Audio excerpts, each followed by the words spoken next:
Hello friends, welcome back to my YouTube channel Vaijnath coaching classes. पिछली video में हमने माध्य ज्ञात करने की विधियों के बारे में पढ़ा था। आज इसमें 13.1 एक्सरसाइज सॉल्व कर रहे हैं, जिसमें जो पहला क्वेश्चन है उसमें नॉर्मली माध्य निकालना है हमको। तो माध्य ज्ञात करने की तीनों मेथड बता दिए, तो जिस मेथड से भी उसमें पूछा जाएगा तो उससे आप लोग सिंपली कर सकते हैं। ठीक है, तो पहला दूसरा क्वेश्चन सिंपल है, उसमें प्रत्यक्ष विधि या कल्पित माध्य विधि या फिर पगविचलन विधि किसी भी मेथड को अप्लाई कर सकते हैं जो आपको सिंपल लगेगी। तो तीसरा क्वेश्चन थोड़ा सा अलग है, तो इसको बता देते हैं इसमें। और बाकी के सारे क्वेश्चन फॉर्मूला एक ही लगना है, एक ही टाइप से सबके सब सॉल्व होंगे जैसे बता रखे हैं। ठीक है, तो देखो इसमें क्या करना है कि एक निम्नलिखित जो ये बंटन दे रखा है हमको, एक मोहल्ले के बच्चों के दैनिक जेब खर्चे दर्शाता है। ठीक है, ये क्या कर रहा है, ये जो बंटन दे रखा है दैनिक जेब खर्चे दर्शा रहा है रुपये में, और इनका जो माध्य जेब खर्चे है वो 18 है। अभी हमको माध्य जेब खर्चे निकालना है, यानी कि एक्स बार का मान निकालना होता तो हम उसको निकालते। अब इसमें वो चीज क्या हो रही है, गिवन है एक्स बार बराबर हमको कितना दे रखा है 18। लुप्त बारंबारता एफ, इसमें हमको क्या करना है, ज्ञात करना है। ठीक है, यहाँ पर को देखो, ये जो लुप्त बारंबारता ये ज्ञात करनी है, दे नहीं रखा है। ठीक है, इसमें हमको दिया क्या है कि 11 से 13 रुपया जो खर्च हो रहा है दैनिक जेब भत्ता 11 से 13 रुपया है, वो कितना है 7 बच्चों का। ऐसे 13 से 15 रुपया डेली का। ठीक है, जेब का भत्ता जो है वो 6 बच्चों का है। ऐसे ये सब दे रखा है, तो 19 से 21 रुपया जो है वो कितने बच्चों का है करके ये हमको नहीं दे रखा है। दैनिक जेब भत्ता दे रखा है, मतलब उनका रोज का जेब खर्च जो है वो दे रखा है मतलब।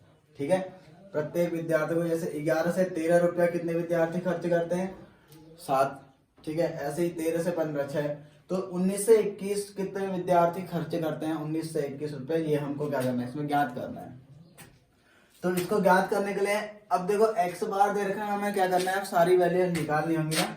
फॉर्मूला क्या होता है, एक्स बार बराबर सिग्मा एफ एक्स बट्टे सिग्मा एफ या फिर एन, यही तो होता है। ये हमने इन सबको जोड़ लिया, तो सबको जोड़ा तो कितना आया देखो 44 धन एफ अलग रहेगा, और बाकी सबको जोड़ दिया। ठीक है, 44 धन एफ आ गया। तो एक्स का मान निकालना है, तो एक्स कैसे निकालते हैं, वर्ग अंतराल की एक्स यानी कि वर्ग चिन्ह या मध्यमान जिसको बोला जाता है। तो वर्ग अंतराल की निम्न सीमा और उच्च सीमा को जोड़ते हैं, बट्टे 2 कर देते हैं। तो 11 में 13 को जोड़ देंगे 24 आ जाएगा, 24 बट्टे 2 करेंगे तो 12। यानी कि होता क्या है, इन दोनों के एकदम बीच की वैल्यू जो होती है वो आता है मिड वैल्यू। ठीक है, ऐसे ही 13 और 15 के बीच में कितना होगा 14 आ जाएगा, 15 और 17 के बीच में आ जाएगा 16, फिर यहाँ पर 18 आ जाएगा। अब दो का गैप बन रहा है तो उसी को लिखते जाएंगे 20। ठीक है, फिर उसके बाद 22, फिर उसके बाद 24। अब क्या निकालना है हमको, एफ एक्स निकालना है, यानी एफ और एक्स का मल्टीप्लाई करना है। ठीक है, तो एफ एक्स कितना आ जाएगा, ये आ जाएगा 84। ठीक है, इसका मल्टीप्लाई यहाँ किया तो ये भी आ जाएगा कितना 84। ठीक है, ये आ जाएगा 144। ठीक है, अब इसका मल्टीप्लाई इसके साथ करेंगे तो ये आ जाएगा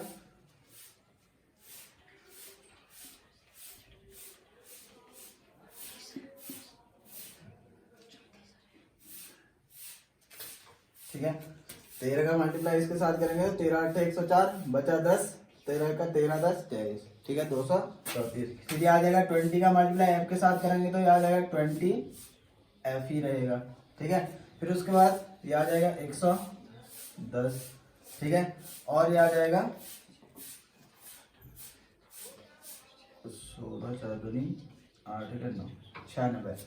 अब क्या करना है, सिग्मा एफ एक्स यानी कि इन सबको हमें क्या कर देना है, जोड़ना है। तो देखो 20 एफ वाला इनके साथ अलग से जुड़ेगा, ऐसा नहीं कि 20 को इन नंबर्स के साथ जोड़ देंगे, ये नहीं है। ठीक है, क्योंकि 20 एफ क्या है, यहाँ पर को अलग चीज है, ये चर है और बाकी के सब अचर है इसमें।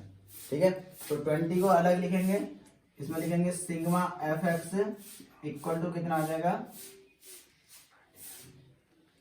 20 एफ को तो अलग लिख लेंगे इसमें, और बाकी जो और नंबर है इनको अलग जोड़ देंगे। ठीक है, तो ये आ जाएगा 4 8 12 16 16 और 6 22।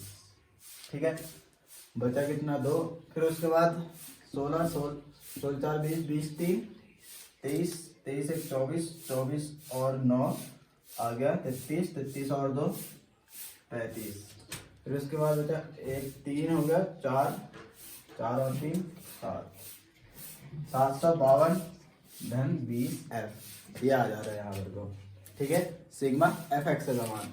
अब इसको वैल्यू इसमें रख देते हैं, तो एक्स बार का मान कितना दे रखा है 18, और सिग्मा एफ एक्स कितना है हमारे पास 752 धन 20 एफ बट्टे आ जाएगा कितना सिग्मा एफ का मान कितना दे रखा है 44 धन एफ। अब क्या करेंगे, इसका मल्टीप्लाई यहाँ कर देंगे इसके साथ, ठीक है। तो ये आ जाएगा कितना 18 का गुणा इसके साथ करेंगे तो 18 का मल्टीप्लाई इसके साथ भी करेंगे यहाँ पर को 18 का मल्टीप्लाई इसके साथ भी करेंगे, ठीक है। 18 को 72, 18 को 72, 72 और 7 आ गया 79, 792, और इसका मल्टीप्लाई इसके साथ करेंगे तो 18 एफ आ जाएगा, बराबर आ जाएगा यहाँ पर को 752 धन 20 एफ। अब एफ वाले को एक साइड ले जाएंगे, बिना एफ वाले को एक साइड ले जाएंगे, ठीक है। तो देखो इसको इस साइड भेज देते हैं, ये 792 और इस 752 को यहाँ ले आएंगे, बराबर 20 एफ माइनस 18 एफ, ठीक है। तो इसमें से इसको माइनस करेंगे तो ये आ जाएगा 40 बराबर 2f, या 2f बराबर 40, और यहाँ से f बराबर कितना आया 20, यानी कि विलुप्त बारंबारता कितनी आ गई हमारे पास यहाँ पर को 20 आ गई, ठीक है। यानी कि 21 से 23 जो जेब खर्च आ रहा है वो 19 से 21 जो जेब खर्च आ रहा है वो कितने बच्चों का आ रहा है 20 बच्चों का आ रहा है। यही हमको क्या करना था, इसमें ज्ञात करना था। अब अगर चेक करना होगा तो क्या करेंगे, इसमें f का मान रख लेंगे यहाँ पर को, ठीक है, या फिर इस वाले में रख लेंगे f का मान, ठीक है।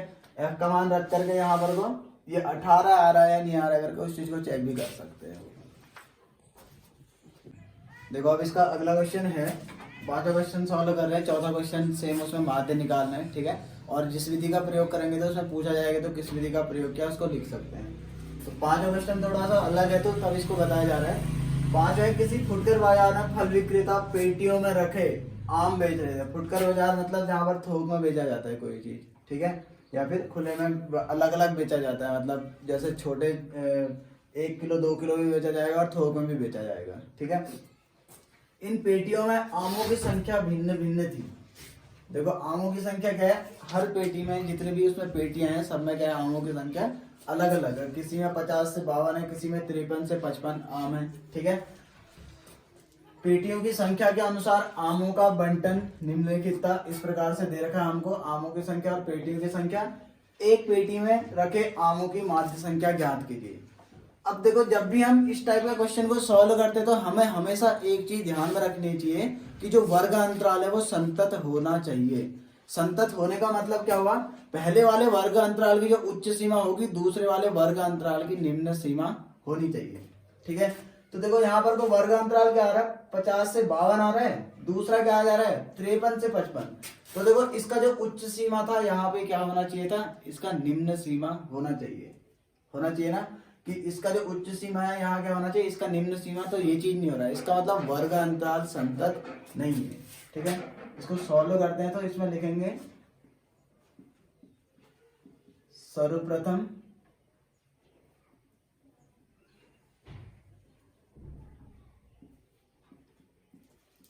वर्ग अंतराल को संतत करेंगे,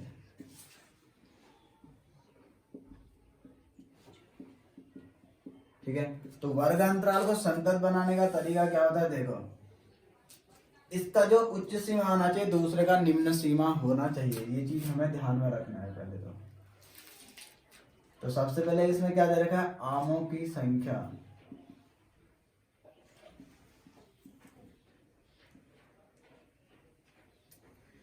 ठीक है। दूसरा है पेटियों की संख्या,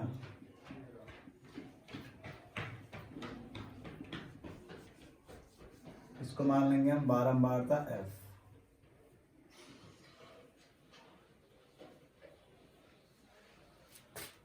अब देखो फिर आमों की संख्या जो है ये कितना दे रखा है हमको 50 से 52 दे रखा है ना। अब दूसरा क्या है 53 से 55। तो संतत बनाने के लिए हम क्या करते हैं निम्न अंतराल में 0.5 को घटा देते हैं और उच्च अंतराल में 0.5 को जोड़ देते हैं, ठीक है। ये चीज होता है संतत बनाने का नियम। तो इसमें से 0.5 हम घटाएंगे तो कितना आ जाएगा ये 49.5 बन जाएगा। कितना आ जाएगा 49.5। उसमें 0.5 जोड़ा तो 85 तो आया ना, तो हमने 0.5 घटा दिया और उच्च अंतराल में क्या कर देंगे, 0.5 को जोड़ देंगे, यानी कि 52.5 आ जाएगा ये। ठीक है, अब यहाँ पे घटाएंगे तो कितना आ जाएगा फिर 52.5 है ना। 53 में से 0.5 को हटाएंगे तो कितना आ जाएगा 52.5। ठीक है, और फिर कितना आ गया 55 में 55.5 हो जाएगा ये, क्योंकि 0.5 जोड़ देंगे। अब देखो इसका उच्च अंतराल इसका निम्न अंतराल बनाना, इसका मतलब अब क्या आ रहा है, संतत वर्गांतराल आ रहा है। ठीक है, तो सर्वप्रथम हम क्या करेंगे, वर्गांतराल को संतत करेंगे। अगर संतत नहीं है तो, संतत है तो हमें उसको संतत, जैसे अभी तक के जो क्वेश्चन बनाए थे उनमें वर्गांतराल संतत था, यानी कि पहले की जो उच्च सीमा थी यहाँ इसकी निम्न सीमा होनी चाहिए, ये होता है संतत का मतलब। ठीक है, यानी कि संतत मतलब लगातार चलना चाहिए। जैसे 49.5 से 52.5, तो फिर दूसरा कहाँ से शुरू होना चाहिए, 52.5 से ही शुरू होना चाहिए। यहाँ पर को क्या आ रहा है 50 से 52 तो आ रहा है, फिर 53 आ जा रहा है यहाँ पर को, तो इसका मतलब क्या 52 आम के मतलब जिनमें आमों की संख्या 52 होगी ऐसी तो कोई पेटी ही नहीं आ रही है इसका। तो हमें क्या करना है, इसका मतलब ये होता है कि 50 से ऊपर 52 से नीचे 52 नहीं आएगा, पहले ही बता रखा है ना। तो 52 किस वाले में आएगा, अगले वाले में आना चाहिए इसका मतलब। तो यहाँ नहीं आ रहा था, तब हमने उसमें क्या किया, फिर 0.5 को माइनस कर दिया निम्न अंतराल में, और उच्च अंतराल में 0.5 को जोड़ दिया। ठीक है, फिर इस वाले में 0.5 को माइनस करेंगे तो ये आ जाएगा कितना 55.5 से जाएगा 58.5। ठीक है, फिर आ जाएगा ये 58.5 से 61.5, फिर 61.5 से जाएगा ये 64.5। ये आ गया हमारे पास अब वर्गांतराल, जो किस फॉर्म में है यहाँ पर को अभी संतत रूप में है। अब इनकी बारंबारताएं दे रखी है हमको, बारंबारता में कोई इफेक्ट नहीं आएगा, बारंबारता वही रहेगी। ठीक है, 15, 110, 135, 115 और 25। ठीक है, अब यहाँ पर को निकाल लेंगे हम योग सिग्मा एफ, यानी कि बारंबारताओं का योग। इन सबको अगर आप लोग जोड़ेंगे तो ये आ जाएगा 400। ठीक है, सभी बारंबारताओं को जोड़ेंगे तो ये आ गया एफ। अब हमें क्या चाहिए, इसमें सबसे सिंपल मेथड यूज करेंगे, प्रत्यक्ष विधि। तो प्रत्यक्ष विधि के लिए क्या चाहिए होता है हमको, फॉर्मूला क्या होता है, एक्स बार बराबर सिग्मा एफ एक्स बट्टे एन, या फिर सिग्मा एफ। तो एक्स चाहिए हमको, है ना, तो एक्स निकालना पड़ेगा पहले हमको। तो एक्स मतलब क्या होता है, मध्यमान होता है, या फिर वर्ग चिन्ह जिसको बोला जाता है। तो सबसे पहले हम यहाँ पर को एक्स निकालेंगे। अब तो एक्स निकालेंगे तो एक्स कैसे निकलेगा, इन दोनों को जोड़ेंगे और बट्टे में 2 कर देंगे। ठीक है, तो 49.5 में अगर हम 52.5 को जोड़ते हैं तो ये आ जाएगा 102, और 102 बट्टे 2 करेंगे तो कितना आ जाएगा 51 आ जाएगा। ठीक है, तो ऐसे ही अब इन दोनों को जोड़ेंगे तो ये आ जाएगा कितना 54। ठीक है, कितना आ जाएगा, इन दोनों को जोड़ोगे तो ये आ जाएगा कितना 108, 108 का आधा कर दोगे तो 54 आ जाएगा। ठीक है, फिर उसके बाद कितना आ जाएगा ये 57, फिर उसके बाद आ जाएगा 60, फिर आ जाएगा 63। ठीक है, अब क्या निकालना है हमको, इसमें एफ एक्स निकालना है, तब जाके सिग्मा एफ एक्स निकलेगा। तो एफ एक्स मतलब एफ और एक्स का हमें क्या करना है, यहाँ पर को मल्टीप्लाई करना है। ठीक है, तो 15 में 51 का मल्टीप्लाई करेंगे तो 765 आ रहा है। ठीक है, कितना आया 765। फिर अगला आ रहा है 5940, इन दोनों का मल्टीप्लाई करेंगे तो फिर ऐसे 135 का 57 के साथ मल्टीप्लाई करके आ रहा है 7695। ठीक है, फिर आ रहा है 6900, फिर उसके बाद है 1575। ठीक है, और इन सबको जोड़ेंगे अब, यानी सिग्मा एफ एक्स अगर हम निकालते हैं तो सिग्मा एफ एक्स यानी इन सबको जोड़ करके आ रहा है 22,875। ठीक है, ये सिग्मा एफ एक्स यानी कि जितने भी ये एफ एक्स आ रखे हैं, ये भी एफ एक्स है, इन दोनों का मल्टीप्लाई करके ये भी एफ एक्स, ये भी एफ एक्स। अब सिग्मा एफ एक्स मतलब सारे एफ एक्स का हमको क्या कर देना है, योग कर देना है। ठीक है, तो अब फॉर्मूले में रख देते हैं वैल्यू। हमें माध्य संख्या याद करनी है कि एक पेटी में कितने आम रखे होंगे औसतन, मतलब माध्य संख्या मतलब वही हुआ कि औसतन कितने आम लगभग रखे होंगे। तो औसत मतलब क्या होगा, जितने ये एफ एक्स है और बट्टे क्या कर देंगे, पेटियों की संख्या लिख देंगे उसमें। ठीक है, तो एफ एक्स कितना आ गया 22,875, बट्टे कितना आया 400। अब 400 से अगर इसको हम डिवाइड करते हैं तो ये आ रहा है 57.1875। ठीक है, इतना आंसर आ रहा है। तो अब इसको सॉल्व करेंगे, इसको थोड़ा सा और, अगर दशमलव के 2 ही अंक तक लिखना है हमको तो ये कितना आएगा, देखो 57 और दशमलव 1। अब हम 2 ही अंक तक का लिख रहे हैं तो इन दोनों अंकों को छोड़ रहे हैं, तो जिस अंक को हम छोड़ रहे हैं अगर वो क्या होता है 5 या 5 से अधिक होता है तो उससे पहले वाले अंक में 1 जुड़ जाता है। ठीक है, उसका मान क्या हो जाता है 1 बढ़ जाता है। तो 8 है तो कितना हो जाएगा ये 9, क्योंकि ये 5 या 5 से अधिक होता है तो पहले वाले अंक का मान 1 बढ़ जाता है, जिस भी अंक को हम छोड़ेंगे उसके लिए होता है ये रूल। ठीक है, तो x बार बराबर कितना आ गया 57.19, यानी कि एक पेटी में औसतन इतने आम लगभग क्या हो रखे हैं, रखे गए हैं। ठीक है, इस प्रकार से इस टाइप के सारे क्वेश्चन जो भी है पूरी एक्सरसाइज में सभी को इसी प्रकार से सॉल्व करना है हमको।